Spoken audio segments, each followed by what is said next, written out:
We presented an interim analysis on the prevalence of circulating tumor cells within the German DETECT studies.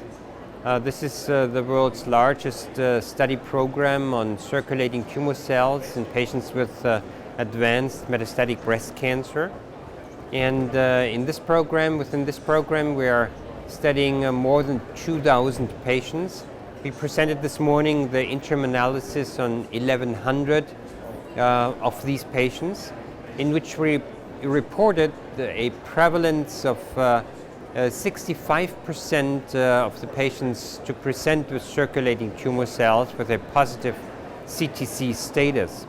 Out of those 65% of the patients who presented with circulating tumor cells, surprisingly enough, 19% of the patients had a discordant HER2 status.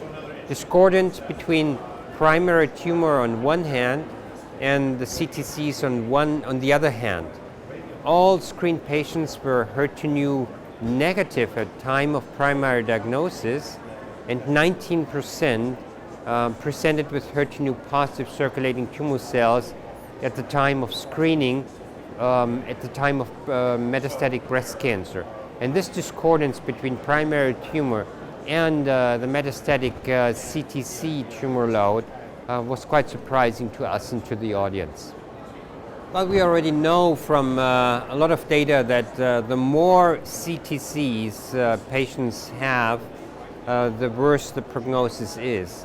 That fact doesn't, of course, usually influence our therapy that much and doesn't help the patient.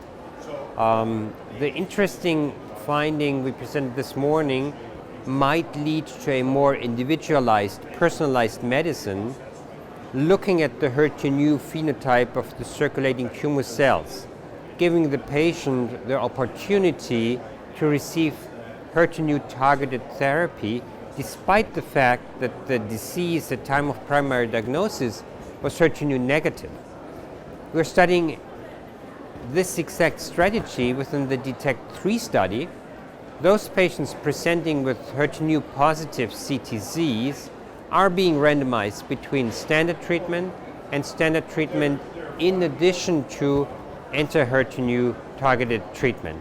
And this DETECT-3 study will then answer the question whether these patients should get additional treatment with anti-HER2 drugs.